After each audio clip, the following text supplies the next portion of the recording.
Welcome back to another brand new episode of the Rich Queen podcast. I am very excited to bring on today's guest. She is such an incredible human being. She is a fellow productivity queen. And when you understand her story and what she's achieving and how she's doing it, that's going to make a lot of sense to you. She is Rebecca Barr, the Femalepreneur Coach. She's an award-winning entrepreneur, business alchemist, and wealth activator for inspiring female visionaries who want to change the world. So she's in very good company on this podcast. With an undeniable belief that all women should see the highest vision for themselves and their legacy, she supports women to build generational wealth and redefine what is possible so that they are free to experience maximum income, impact, joy entirely on their own terms, using only aligned strategies that support their zone of genius and human design. She redesigns their businesses and transforms their relationships with money so that they can enjoy scalable and sustainable success to create a life that they can be wildly obsessed with. She is known as the Queen of Leverage as she juggles her business with 5 young children in tow. So literally everything about you speaks my love language. Like we're both obsessed with like generational wealth, with being mums on a mission with a very strong vision. And I am so excited to have you today on the podcast, Rebecca. So welcome to the Rich Queen podcast. Oh my God, thank you so much for allowing me to be here. I'm equally as obsessed with you. It's probably bordering on weird at this stage. Listen, we love a good stalker moment. And this is the thing, like, you know, I think we both have brands that are just so cemented into women building businesses their way, not the way of everybody else. And also that you can have it all. Like you're out here being a mum of 5 young children with a very successful business, having on a mission of helping women do the same. But before we get into what it is that you do in the specifics, and I can't wait to dig into the human design elements and running a business. It's such a powerful conversation. Why don't you share with the audience a little bit about who you are and a bit of your background? Like, how did you become where you are now? Like, what has your journey been to get you to this point? Oh, wow. Well, it's quite a story, to be honest. So essentially I was in corporate. I was a HR manager, had a really beautiful career in HR. Thought that was like me set for life. I can't say that I was, one of those people that like Richard Branson had that entrepreneurial spirit, always knew they were meant for more. I did not know I was meant for more. I was quite happy in my comfort zone. I literally dominated that industry and I was good with that. But the universe always has bigger plans. And through like a series of unfortunate events in that I am a single parent also. My mum was my main like childcare giver at the time. And essentially she had a stroke. So my whole world literally shifted in a day, where I went to drop the kids off with my Louis Vuittons on, like toddling down the path with the baby in the car seat and the girls like running behind me, and got there and obviously she'd had a stroke, and these were long before the days of COVID where flexible working was even an option. It was like about that. So you're now officially unemployable and we have no place for you, so bye. And I think a lot of women actually, their businesses are born from a place of necessity rather than having this burning entrepreneurial spirit, which is quite interesting. I think it brings its own challenges, but essentially I had no choice but to go all in. So I sold my house, I relocated my family, I bought the most ridiculous business. As a woman who has never stepped inside a barbershop, obviously that was the obvious choice. So do you know what I mean? Like even my brother was like, what? How did that happen? I was like, I don't know, I just saw it online and it looked like it made sense. So I was trying your first move into entrepreneurship was buying a barber business. Yeah, and literally no small feat as well. It was literally in the most prestigious high street in a royal borough. It was 2 floors. It was absolutely enormous. It was just absolutely ridiculous. Literally, even the owner didn't want to give it to me. He was like, girl, have you ever been in a barbershop? I was like, no, it's going to be fine. It's going to be fine. I'm very resourceful. I'll figure it out. And I literally did. And I turned that barbershop into, I tripled the turnover, turned it into an award-winning success, built a whole brand around it, and literally blew my goddamn mind as to what I was capable of. And I think that was the awakening for me, where I was like, oh wow, there's a bad bitch in there and I didn't even know she existed. Like I've really been like dimming my light my whole life. And then obviously once that side of me has essentially been unleashed, it just grew from there. I think once you've got that bug and you can identify opportunities to create more from something, it's contagious. And then eventually that transitions into coaching and mentoring other women, and then obviously built my coaching business from there. I'm obsessed. So how did you first get into human design? Because obviously now human design is a much more wildly known topic in the female, especially in the female entrepreneur space. Like everyone is always talking about what human design are you? And actually it's a question that comes up a lot. I get asked a lot on social media what human design I am. So I'm super curious as to when did you first start getting into the human design? Like when did you start making your coaching and mentorship with such a human design focus in the way that you work with women? I think it's been an evolution. So when I first moved from like traditional mentoring and in like the Chamber of Commerce and the local university, and moved everything online before COVID, I think I already had a psychology background that was part of my master's degree. So I'd already had that natural curiosity as to why people do what they do. I'd already up-leveled my modalities and just thought, okay, I'm going to come in and teach women strategy, and that'll be that. Look at me, I'm so great, and I'm supporting the collective, and making the world a better place. And then suddenly things didn't resonate with some women, and some strategies didn't work, and I really couldn't figure it out. So then I thought, oh, maybe it's a mindset thing.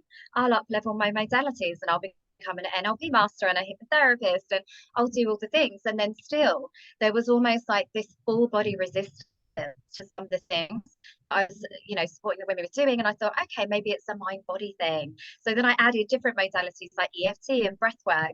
And then what I eventually landed on was, oh my God, it's nothing to do with any of these things. It's essentially energy and what you are here to do at a soul level. And I really fell down that spiritual rabbit hole. And that's where human design really just connected a lot of dots for me personally. So I applied it to myself. So I'm a Gemini with ADHD, manifesting generator, and just a perpetual like cheerleader that can do all the things. Human design was like, oh no, you're not any of those labels. You're a manifesting generator. And that's exactly as you were designed to be. So it brought me a lot of peace personally, and then I could see very quickly how to apply that with business, and that seems to have been the thing for my clients that has really just enabled us to make something really unique and special but sustainable, which I know we share as a value is so important in business. And I think what's so powerful about this conversation is there are a lot of women, a lot of very successful women in the online space that people follow that have built very aligned business models, most likely to themselves. And that probably links directly to their human design, whether they're conscious of it or unconscious of that. And what can often happen is that women can, and I know I'm guilty of doing this in the beginning stages of building my business, of like looking at what other people are doing and thinking simply, if I just imitate and replicate their business model. And in a lot of cases, I'm going to hold my hand up and tell you that when I started business coaching, I believe there was one specific really type of business model that worked for everybody.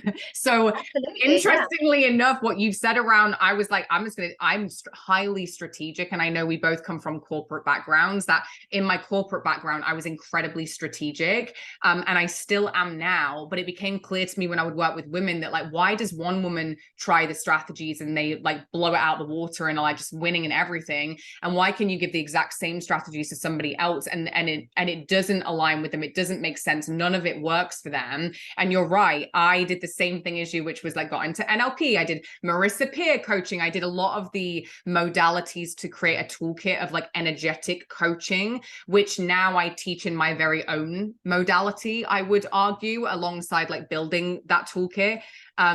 Same things. I did a lot of breath work, a lot of hypnotherapy. I did all of the things that you did, which was an evolution and I think was part of the process. And I love that. Interestingly enough, human design is never a rabbit hole I've particularly gone down. Which is why I love having you on the podcast, because I know obviously my human design, I'm a projector. But I also know very like headline things from that. So it's not like I know the absolute nitty gritty of my profile, but I will say that I think there are a lot of people in the online space that might idolize somebody and see them winning and think if they just do things their way that it will work, and then end up very disappointed and with a very, to your point, unsustainable business model for them. So Can you talk to, why don't you give, like, for somebody that's listening now that like doesn't really know a ton about human design, can you give the highlights but by profile? Like for Absolutely, yeah, yeah. that would be, I think that's a Yeah. great starting place.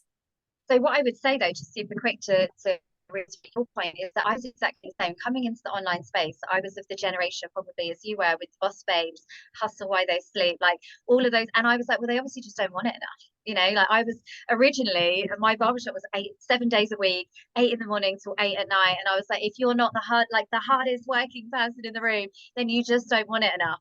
And I really came in with that element of judgment towards my clients, that I was like, girl, nobody wants to work like for their money. Now I realize that was obviously me being in my energy where things feel effortless because I'm really in flow and obsessed with what I'm doing. For everybody else, it's not the same. So obviously there's 5 different energy types or profiles that that we use in human design, which is essentially a combination of ancient energetic and spiritual principles with modern day science.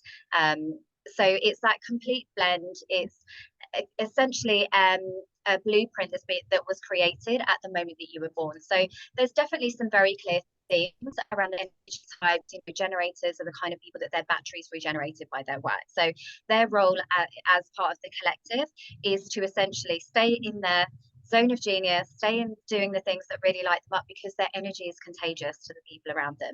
So we all have our parts to play. I'm super spiritual. I believe that we are all connected in one way or another, and we've all got our parts to play as part of the collective and making the world a better place. No biggie or pressure. And things like a generator, it's like, as long as you are just doing the things that fully light you up, that really make you lose time, really showcase your zone of genius, you are naturally going to be, you know, raising the vibrations of everybody around you. That makes you magnetic to the people that you really want to call in. So you've got to be intentional with that.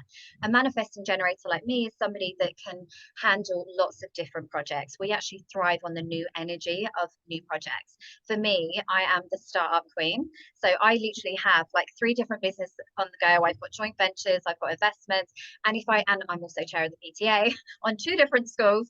And if I was doing any less than that, I don't know what I do with myself. Like, genuinely, this is fun for me. Sitting on a Saturday night working on my funnels in Kajabi, as much as I've got team members that could do it, like, genuinely, I love this stuff. So that's typically a manifesting generator is like a queen of collapsing time. We can master something very quickly. And as I was saying with human design, like, you can fall down that rabbit hole and become the master very quickly, but then equally the energy and you want to move on to something else, that's okay. A projector like yourself, you are essentially like the wise sage of the collective, where you work in cycles. So, you know, you'll have that initial burst of excitement, intuition, energy for a project. You'll then maybe get into the execution of that, but you absolutely have to build a team to support you with that, or you don't have access to that renewable energy like the generators and the manifesting generators. So your energy will very quickly deplete. You then need to obviously pass that over to somebody else to complete that project for you, and then you need very intentional periods of rest in between, because you will otherwise be very drained very quickly. And the sort of, what's the word, the kind of what is the word? Sorry, the duality of that is, as a projector, you're very hardworking by nature. So you will be trying to push through that resistance to not do anything. And you're like, but I need to be busy. Especially, I think, where you've had that strong corporate background like I have, a lot of our identity is wrapped up in being a doer, being a leader, being busy, and all of the things. But it's actually like an act of self-care to have that intentional time to rest. A manifestor is essentially like, she owns the table. She is the table. They set their own paths. They pave the way. They're trailblazers. They don't, you know, they have very strong, bold opinions. So it's about owning that part of yourself that really recognizes that you're not going to do anything like anybody else. Reflectors, you know, they're very rare actually in terms of energy type, but it is just, again, around working with their energies and having that real time to, they're cyclical beings. They're maybe going to take longer to get to a decision. They're going to sometimes need a full 28 days in order to really get on board and embody a decision. So I think that's kind of the overarching themes. And then obviously you'll have the individual nuances of your chart. So I think that every woman should have access to their chart, to use as their own individual blueprint, to connect with themselves and know how to best use their energy. I use this not only on myself, but also with my children, which has been quite an interesting turn of events as I've dived into their profiles as well. I'm like, oh, that's why they don't listen. Oh, okay, that makes sense. But I think it's like the same way that I remember reading the love languages book, and then they came out with the love languages for kids. And it's, again, it's just an extension of these principles. It's just a different take on these principles. And actually, I found that with motherhood, it was just interesting because I don't think I've ever looked at human design for the kids, but I have looked at like some other modalities, and I find it really interesting in it. It definitely helps me from a toolkit perspective of working, of like understanding and knowing how to parent in a way that like lands with them. Because I think similar to corporate, I thought in motherhood that I can just like bulldoze my way, I can just get what I want and just like work hard, and like this is how it gets to work. And then you're given these tiny human beings that like don't work like that, and there's no rationalizing with them, and there is no managing them like I could in corporate.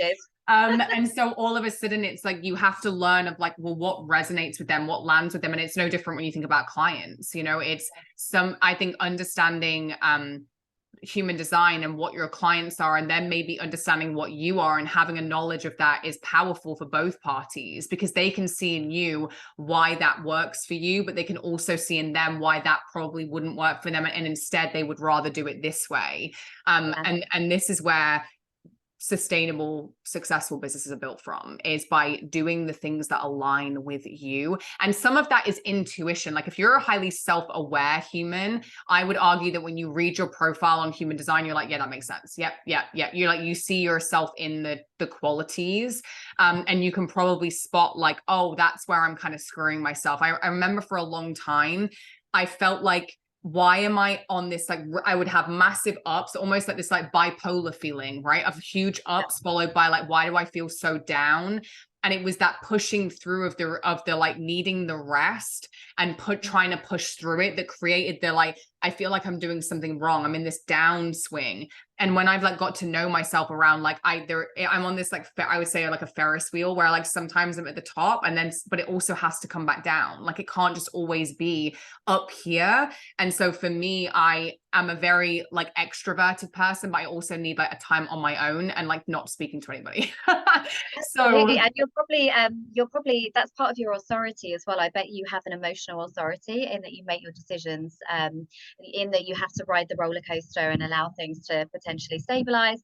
But so there'll be loads of other things as well. You have like your emotional self or your non-emotional self, and you're obviously probably emotional like me. Like we feel all the things very deeply. 1,000,000%. I can tell you that without even looking at my chart. The answer is yes. But it's like understanding so that you don't make yourself wrong. So needing rest. And I actually have made specific things in my business, like relating to this, where on Friday, Saturday, Sunday, I'm not in Voxer, don't do calls, I don't show up for my clients those days. So even having 3 intentional days of the week, and especially on a Friday where, the nanny is here with the baby, that Bo is at school or at camp now in the summer, it's like there is a day where I can literally just be by myself for the day. And I can either like go out and take myself out, or I can just be on my own, not having to interact with people. But there's a reality to the fact that I spend a lot of my time giving my energy in my business, that it's also really important that I have time where I'm not doing that and I'm filling my cup back up. So having structural things in the business that are in alignment with those traits and not making yourself wrong for needing it,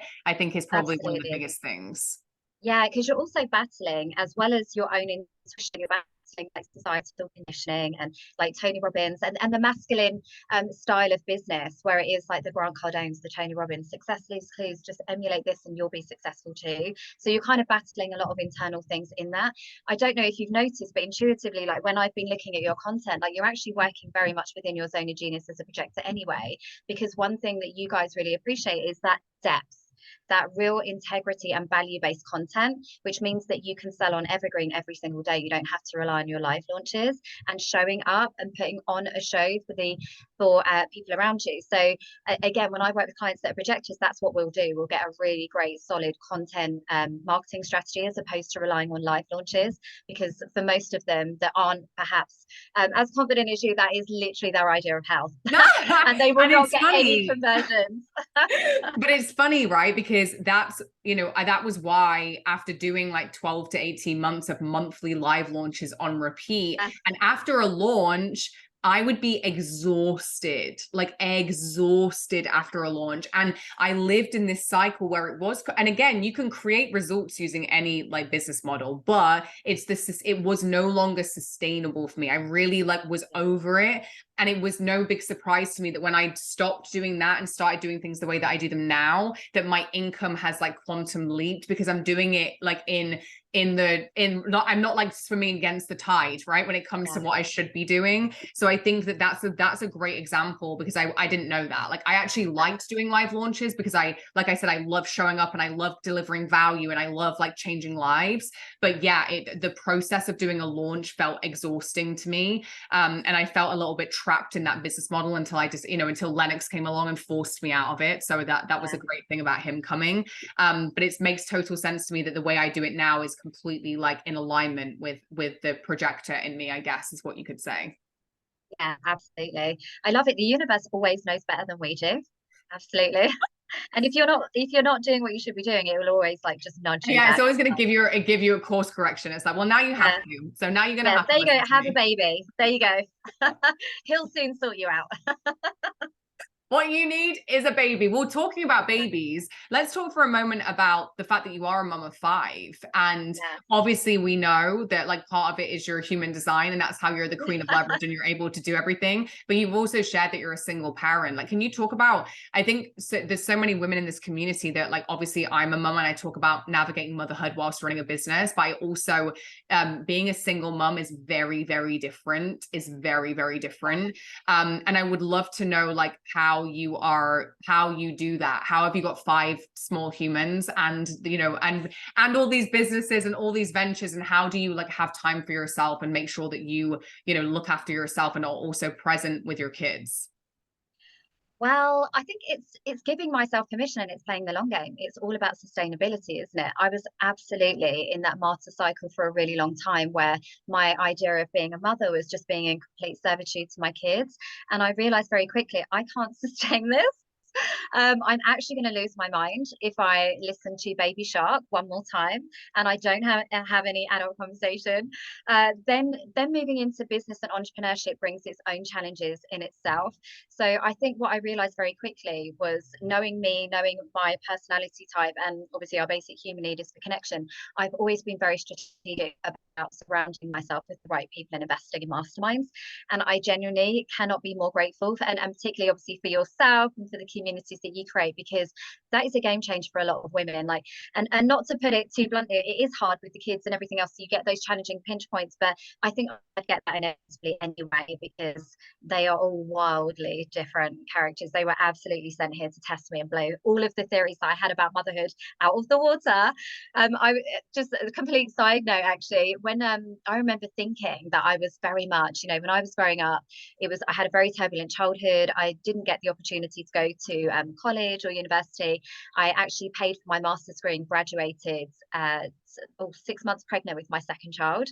And it was something that I really idolized, that idea of higher education and being able to invest in yourself, until I had kids. And then I realized that actually they are just so different. I look at them all and I just think, wow, none of those will probably go to university. They'll all be entrepreneurial, and they've all got their own unique path. So that was really good. Obviously, seeing them grow up and have their personalities has given me a lot of faith that actually I have very little to do with it. It's really taken the pressure off. Like, genuinely, they're all turning into wildly different characters. When we think we're the center of all things, we're really not. So So that's I do great. love that because it's funny you say that. I already see that in Bo and Lennox. Like I already see Yeah. such a stark different, and Lennox is one. And it's like, Yeah. I already see like he's such a different baby. He's got a very different temperament. Like they are so close and so connected, but also completely different. And it makes me smile because I'm like, who are you gonna like, what are you gonna be like? Like I look at him and I'm like, it's part of the magic of motherhood is that you just don't know. And they're just like you said, it's like you're a part of it, but it's like they're going to be who they were always meant to be. And I think that's Yeah. the coolest thing about it is I look at them and I'm like, what is your soul here to do? Like I just Yeah. see the magic in that. It's in their charts. It's in their charts. So and that again has given me a lot of comfort with my daughters, and moving away. One of them I may even end up homeschooling, because I think the school environment isn't a great environment for her to be nurtured in specifically. And looking at her chart, it's like, absolutely, that is fine. That's given me confirmation that's not her past. She's going to be doing this, and she's a creative. So that's where it can also help, just confirming those things that intuitively you already know as a mother and as a woman. So yeah, so it's been a very interesting adventure, motherhood. Yeah. And I think, motherhood teaches you a lot about business too. I'm telling you, like Yeah, there's a lot of reasons why you can be successful, like even yeah, if you have kids. I think that yeah, sometimes people feel like you have to pick, and I believe that you can have both and you can actually use it as lessons for each other. And I yeah, think the beautiful part for me about having children is it forces you to have to stop. You have to yeah, stop working at some point because you have to step into like, feeding your children and reading them stories and doing bath time. And I think that it's a powerful way of being a bit more present in like your actual like life. And I always was a big believer in corporate that people will take as long as you give them to complete something. And I think it's kind of similar in our own business. If you have oh yeah, all day and all evening, you can work all day and all evening. Whereas in motherhood, when people ask me how I run the business and I'm a mum, I'm like, because you just do, because that's the time that you have. Like yeah, you can get, you're far like more able than you give yourself credit for. And it's not until you're forced into these situations sometimes that you really learn how capable, how resilient, how many things that you are. And I think motherhood has been a really beautiful lesson for me in that. So I guess the flip side of this, and I'm curious to get your perspective on this, is how do you, because I think as female entrepreneurs, and I think you're going to resonate with this, we kind of go down the rabbit hole of something and then it becomes our like thing, right? It's kind of like when people you diet and then they become like paleo and then it's like carbs are the devil. And now I'm like going to preach till the end of time about like only eating meat and protein. It's like, I think yeah, sometimes we can go a little bit extreme. And I think sometimes the negative side of human design or of any of these tools, let's say, yeah, is that we can begin to allow like that to control us rather than us using it as a tool. So how yeah. do you make sure that you use it as a tool in your business and not as an excuse or as a reason why you can't do something, or that, does that make sense? Like I know what I'm trying to ask Yeah, you, yeah, I'm yeah. trying to ask it in Yeah, a I way. think we were talking about this before, weren't we, actually, about saying how things that people say that, oh, it feels hard, that it's not meant for me. It's obviously not in alignment because I'm not enjoying it. And it's like, let's redefine hard and all of Yeah. the things in business, because there has to be that balance. And inevitably, whenever you're moving to your next level, there's always going to be resistance because it's unknown territory. And I think, yeah, absolutely. Human design is just one of many tools about connecting with yourself. But essentially, you can still apply that and have a really successful business, as you've done with a projector. You can still live launch, but I'm sure that you would be intentional around how you map that out and how you schedule that. If your business needed you to be doing that and it needs your physical presence, and it's going to give you a greater sense of conversion, it's about reconciling that with yourself and doing it in a way that still plays to your natural strengths and still makes sense, but still getting the damn thing done. Yeah. Because equally, I think as women, we love to give ourselves excuses and we love to play small. And it's very acceptable to do that in our society. Nobody really expects us to do very much as women. And it's only really for you to dig deep and know and really listen to that inner calling that I am meant for more. I can have this and have this, as you said, and stop feeling the pressure and being kind of downplayed by everybody around you that you can't, because you absolutely can, and that you should just be grateful and be humble and be happy with where you are. If there's a part of you that knows that you're meant for more, absolutely follow that and just find your own way in doing that. Yeah. And Yeah, I love that answer, because I think that this, and I know we align on this topic because we're both very like spiritual, energetic humans that also believe in doing the damn work. And yes, and it's, getting shit done. yeah, like we have to still get shit done. So when I Yeah, say like, I know I'm a projector and I know the things that feel good to me, that doesn't mean that every single decision I make in my business, it needs to be directly aligned with, well, I can't do that because I'm a projector. That doesn't feel good because I'm a projector. yeah, Sometimes you still have to do the damn things anyway, like building a yeah, business. And you're right. It's like, maybe you do still live launch, but you don't do it every month. Maybe you do it yeah, every 8 weeks, 12 weeks. Like, where are you in your yeah, business? And I think this is one of the things that's not spoken about enough in female entrepreneurship, is these things are all tools to look at. It does not mean that we just have a reason or an excuse to lean back and expect to be given a 7-figure business. It requires work. There is no substitute for doing the work. And yeah, these are things to guide you in building it in a way long term that is sustainable, but it also doesn't mean in the short term that you can't do something that maybe feels more like a manifesting generator and yeah. have more ideas right now at this point in your business. And then you're going to make it more evergreen as you continue in your business in alignment with this type of business model. But I love that, because I know that we have a lot of overlap in like the way that we articulate that. And I think sometimes human design is very like the woo side of it and not so much the work side of it. Yeah, I think I've been very intentional with applying it practically with business for that reason, because I looked at it and I was like, girl, those projectors are going to be working like 2 weeks of the month and not doing much else. How do you actually build a sustainable business from there? But I think because, like you said, we're very aligned in our values and the grounding in that sense that it takes work to build a business. You know, I work 2 days a week now, but you know, I may increase that rate soon because I want to, you know, move into other opportunities and things. That's only come now. That's as I've scaled my business. At the beginning, I was working every minute of the day around the kids and all the things because that's what it needed to get that plane off the ground, essentially. And I think that there needs to be a lot more honest conversation about the amount of work that it entails, particularly at, I think, and I know you're younger than me, but for our generation, because I feel like we are the trailblazers that are going first without role models, really, or any necessary, like any particular blueprint that isn't dominated by a man, you know, like the big male leaders before us. We're the ones that are having to push past all of our societal conditioning, all of our own limiting beliefs and mindset crap. You know, we're also probably children of the 80s and the 90s, so that in itself brings a whole load of challenges. But we are also have this pressure of like changing things for the next generation and our daughters behind us, without really knowing what we're doing. So we are kind of stumbling through it in the hardest way possible. You know, I've got clients now that are coming in their 20s, and their expectations of what it is to run a business is like they don't want to do any work. They want to be on a beach. They want to be digital nomads. They want to be YouTubers. Their expectation of money mindset is wildly confusing to me around the expectations of how you make money. So, and we're the ones that are kind of reconciling in the middle. In the we recognize we don't have to work hard to make money. We don't have to trade our time for hours, but equally, you know, we're kind of reconciling it from a mindset perspective, the bit in the middle. But I do think there needs to be more honest conversations around the work that it takes to get it off the ground. But then once you've got it and you know what, you know yourself and what works best for you and your energy type, sustaining it and scaling it is so much easier at that Yeah. point. And I love this conversation because I feel like behind the scenes I've been having a lot recently, even on my coaching call before this recording.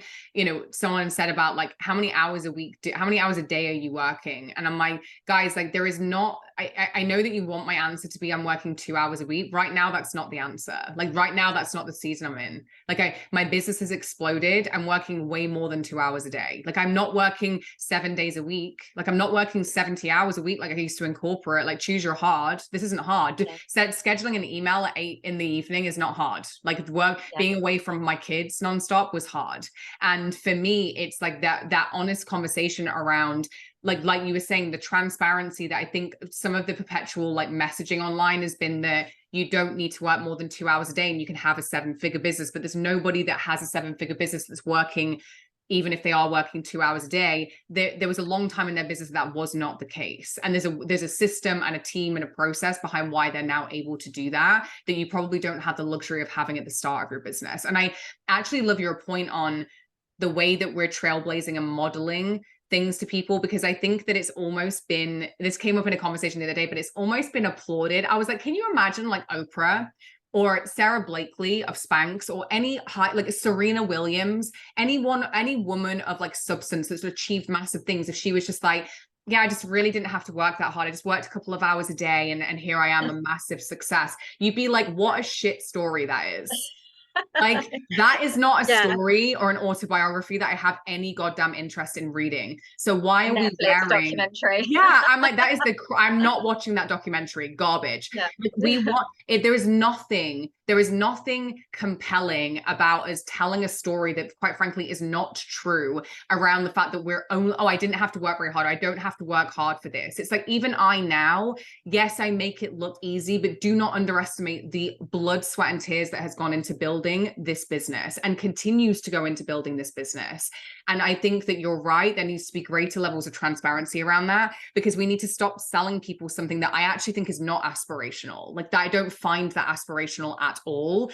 I think when you're leading a movement, when you're building something from vision, it should require more from you than just like, oh, this is just so easy. It's like, yes, it gets to be easy, but that doesn't mean that you don't have to work. It just that the work feels so easy because you love it. You're obsessed with it. There's a big difference between those two things.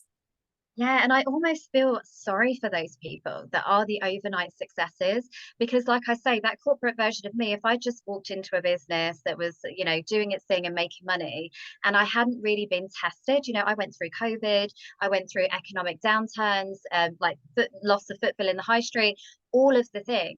And the beautiful thing of that is that this person emerged that I didn't even know who existed inside of me. Like literally, I was a badass and I did not even know it. I think when you have things easy and handed to you, it's almost to your detriment, because then you're really not being tested or having that opportunity to see what the hell you're capable of. And I feel sorry for those people that are literally not having those opportunities to really blow their own damn mind. And I think as women, it's about actually, rather than, how do I make as much money by doing as little work as possible without actually having any direct interaction with any of my customers. So I don't, God forbid, I need to speak to somebody or have a conversation. Like, no, thank you. Give me a funnel and an ad spend, please. I actually think that I feel sorry for those people. It's got to be the other way. Let's glamorize and normalize the struggle and the incredible hero story and the win at the end of that. Absolutely, because those changes will see you through so many different seasons in your business, but also life, like genuinely. And I'm celebrating every woman that's struggling right now, because the person that's going to emerge of the other side of it, oh my God, she's going to be fucking amazing. And I'm so excited for you. Oh, can I get an amen? Like, take us to church. What a way to wrap up this goddamn episode. Yes, mic drop moment, everybody. Okay, so I've got one question for you before we tell everybody where to find you, and we'll link it under the episode too. But what does being a rich queen mean to you? Because I know that we align a lot on generational wealth, on actual true financial freedom. But and I know that you have a mission-driven business too. So when you think about being a rich queen, what does that actually mean to you?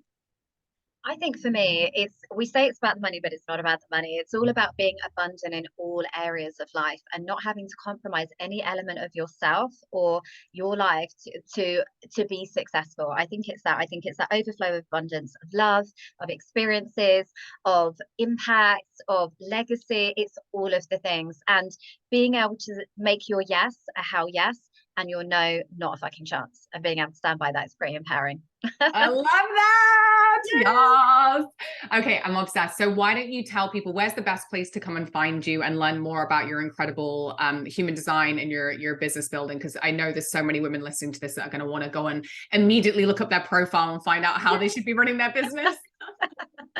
So the Femalepreneur Coach is obviously my Instagram handle. That is my favorite place. You can find me on TikTok, but really I'm only I don't think that that's necessarily business alignment. I'm mainly on there for watching people do their garden renovations, so probably not there.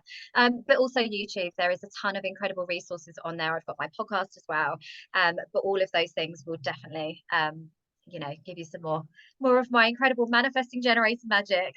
I'm obsessed. We will link everything below this episode, but please share with both me and Rebecca your biggest takeaways from this episode. Like I knew that you would love her. I'm obsessed with her, and I'm sure you can all see why. She's incredibly passionate. She's driven. She's honest. She's real. She's authentic. She's everything that my brand represents. And there's a reason why I attract women like her into my world. And it's like the mirror, right? So this is why we have a blast in my world. And this is the type of conversations that we're having in my world. And I'm so excited to bring some of that to my wider audience. So make sure you go follow her. Make sure you share your biggest takeaways from this week's episode, tag her on socials, show her some love. For now, I leave you as always with the biggest amount of magic for the rest of your week. I hope that you will share with me your takeaways from this episode, and I will see you next week in a brand new episode of the Rich Queen Podcast.